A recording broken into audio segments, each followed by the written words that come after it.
இன்னைக்கு ஐயனார் துணை சீரியல்ல சோழனும், நிலாவும் ரூம்ல வந்து இருட்டுல அப்படியே அந்த மொபைலோட டார்ச்ச வச்சுட்டு அப்படியே உட்காந்துருப்பாங்க. அந்த சமயத்துல சேரன் அங்கேருந்து டார்ச் மொபைல்ல அடிச்சுட்டு அங்கேருந்து வருவான்.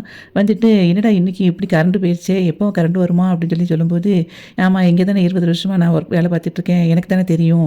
அப்படின்னு சொல்லி அவன் சொல்லிட்டு இருப்பான். "இல்லடா கரண்ட் இன்னும் வரலையே! அதத்தான் கேட்டேன்." அப்படின்னு சொல்லிட்டு அதுக்கப்புறம் நிலா உடனே சொல்லுவா, "சரி ரூம் சர்வீஸ்க்கு ஃபோன் பண்ணுங்க." அப்படின்னு சொல்லி சொல்லுவா.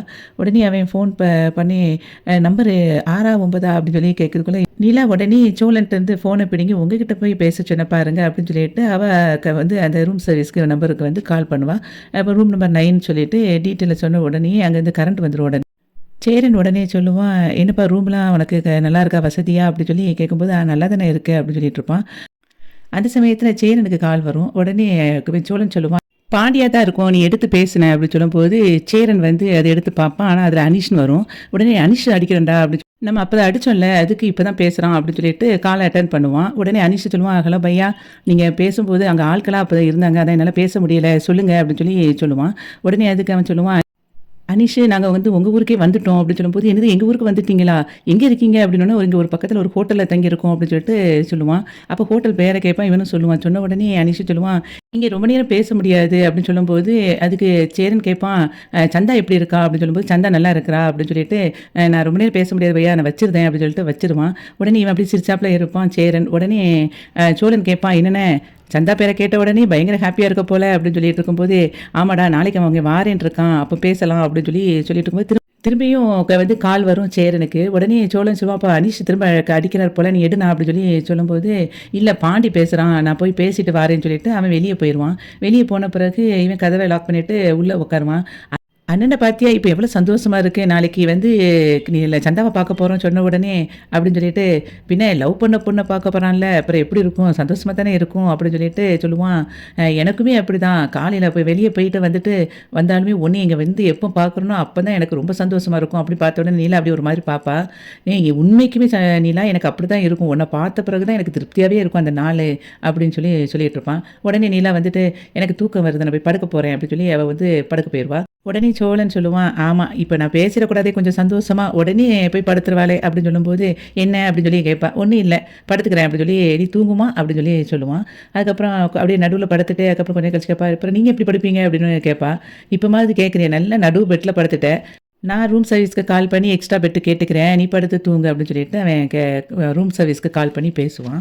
நைட்டு வானதிய வந்து பாண்டி வீட்ல விட வருவான். அப்போ அவங்க அம்மா வந்து, "நீ எதுக்கு இங்க வந்த?" அப்படின்னு சொல்லி அவன கேட்பா. "இல்ல இவள வீட்ல கொண்டு விட தான் வந்தேன்." அப்படின்னு சொல்லிட்டு, "சரி வானதி நீ கிளம்பு." அப்படின்னு சொல்லிட்டு சொன்ன உடனே அவங்க அம்மா, "வாடி உள்ள." அப்படின்னு சொல்லிட்டு இழுத்துட்டு போயிருவா. அதுக்கப்புறம் உள்ள போன பிறகு அவங்க அம்மா வந்து சொல்லுவா, "ஏன்டி அவன் கூட இந்த நேரத்துல நைட் நேரத்துல இப்படி போயிட்டு வரியே, உனக்கு கொஞ்சம் கூட அசிங்கமா இல்லையா?" அப்படின்னு சொல்லி அவ கேட்பா. அதுக்கு அவ சொல்லுவா, "ஏன் நான் அவன் கூட தானே போயிட்டு வந்திருக்கேன். நான் கல்யாணம் முடிக்க போற ஆளு தானே. உங்களுக்கு என்ன அதுல பிரச்சனை?" அப்படின்னு சொல்லி அவ கேட்பா. உனக்கு தான் இன்னும் கல்யாணமே ஆகலையே. அப்புறம் என்ன எதுக்கு இப்படி போயிட்டு வர? நைட் நேரத்துல போறியே, கொஞ்சம் கூட அறிவு இல்லையா?" அப்படின்னு சொல்லி அவங்க அம்மா கேட்பா. உடனே என் புருஷன் வீட்ல வந்து சாப்பாடு இல்லாம இன்னைக்கு இருந்தாங்க. அவங்களுக்கு சமைச்சு குடுக்கறதுக்காக போனேன் அப்படின்னு சொல்லும்போது, "புருஷ வீடா?" அப்படின்னு சொல்லி அவங்க அம்மா கேட்பா. "ஆமா, நான் தான் கல்யாணம் முடிக்க போறேன்னா, நம்ம புருஷன் வீடு தானே அது எனக்கு." அப்படின்னு சொல்லி சொல்லிட்டு இருப்பா. அப்போ அவங்க அப்பா கிட்ட இவ சொல்லுவா, அவங்க அம்மா, "பாத்தியாயா எப்படி பேசிக்கிட்டு இருக்கான்னு, ஒரு பொம்பள பிள்ளை மாரியே பேசிக்கிட்டு இருக்கா. நாய் வால கொஞ்சம் கூட நிமிர்த்தவே முடியாது போல." அப்படின்னு சொல்லிட்டு அவங்க அம்மா கடுப்புல பேசிட்டு இருப்பா. அதுக்கு வந்து அவங்க அப்பா சொல்லுவாரு, "ஏன் வானதி இப்படி பேசிட்டு இருக்க? அக்கம் பக்கத்துல இருக்கிறவங்க என்ன சொல்லுவாங்க? இந்த நேரத்துல வெளிய போயிட்டு வந்தா." அப்படின்னு சொல்லி சொல்லும்போது, அதுக்கு அவ சொல்லுவா, "நான் என்ன புதுசாவா போறேன். எதுக்கு நீங்க திடீர்னு இப்படி பேசிக்கிட்டு இருக்கீங்க தேவையில்லாம." அப்படின்னு சொல்லிட்டு அவங்க அம்மா அப்பா கிட்ட சொல்லுவா. நான் எப்படியும் வந்து பாண்டிய கல்யாணம் முடிக்க போறேன். இப்ப சேரனுக்கு கல்யாணம் முடிஞ்சிரும். கல்யாணம் முடிஞ்ச உடனே எனக்கு தான் அதுக்கப்புறம் கல்யாணம் ஆகும். அப்போ நான் வாக்கப்பட்டு தான் அங்க போயிருவேன்ல அப்படின்னு சொல்லும்போது, ஆமா சேரனுக்கு கல்யாணம் ஆகுது. ஏற்கனவே மணமேடை வரைக்கும் வந்துட்டு இப்ப கல்யாணம் நின்னு போச்சு. அந்த வீட்டுக்கெல்லாம் கல்யாண ராசியே கிடையாது. நீ தேவையில்லாம ஏதாவது பேசிக்கிட்டு இருக்காத அப்படின்னு சொன்னோனே, உங்க 2 பேத்துக்கிட்டயும் அவங்களுக்கு இதுக்கு மேல பேசவே என்னால முடியாது. எனக்கு பசிக்குது நான் சாப்பிட போறேன்னோனே, அவ உள்ள போய் கிச்சன்ல சாப்பாடு எடுத்து வைக்க போயிருவா. அப்போ அவங்க அப்பா சொல்லுவாரு, "நல்லா வளர்த்து வச்சிருக்க பாரு பிள்ளைய." அப்படின்னு சொல்லிட்டு 2 பேரும் மாறி மாறி குறைய பேசிட்டு இருப்பாங்க. அந்த சமயத்துல தட்டுல சாப்பாடு போட்டுட்டு வந்து உட்காந்துட்டு சொல்லுவா, "சிக்கன் குழம்பாம்மா சூப்பரா வச்சிருக்க. நான் அன்னைக்கு பாண்டி வீட்ல வைக்கும்போது இந்த அளவுக்கு டேஸ்ட்டா வரலையே, ஏன்னு தெரியல. கூட 2 மணி நேரம் பழகணும் போல." அப்படின்னு சொன்ன உடனே அவங்க அம்மா தலையில அடிச்சுக்கிடுவா. அதுக்கப்புறம் சொல்லுவா, "நாளைக்கு நான் காலேஜுக்கு போகும்போது பாண்டிக்கும் பல்லவனுக்கும் சேர்த்து சமைச்சு எனக்கு குடு என்ன?" அப்படின்னு சொல்லி கேட்பா. அதுக்கு அவங்க அம்மா சொல்லுவா, "ஆமா எனக்கு இதான் வேலை. உனக்கு குடுக்குறதே தண்டச்சோறு. இதுல அவனுங்க 2 பேத்துக்கும் குடுக்கணுமா?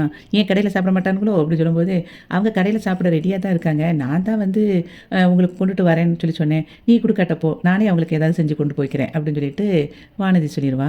ஹோட்டல்ல சேரன், சோழன், நிலா 3 பேரும் உட்காந்துருப்பாங்க. அப்ப சேரன் சொல்லுவான், "10 பத்தாச்சு இன்னும் அனீஷ காணுமே" அப்படி சொல்லும்போது, நிலா சொல்லுவா, "10 மணிக்கு தானேண்ணே வரேன்னு சொன்னாங்க. 10 நிமிஷம் தானே எக்ஸ்ட்ரா இருக்கு" அப்படி சொல்லிட்டு இருக்கும்போது, அங்கேருந்து அனீஷ் கால் பண்ணுவான். "பையா நான் வந்துட்டேன். நீங்க எங்க இருக்கீங்கன்னு?" சொன்ன உடனே ரூம் நம்பர சொல்லுவாங்க. உள்ள வந்துருவான். வந்த பிறகு எல்லாரும் வந்து சொல்லுவாங்க, "அ எப்படி இருக்க?" அப்படி சொல்லி கேட்டுட்ருப்பாங்க அனீஷ.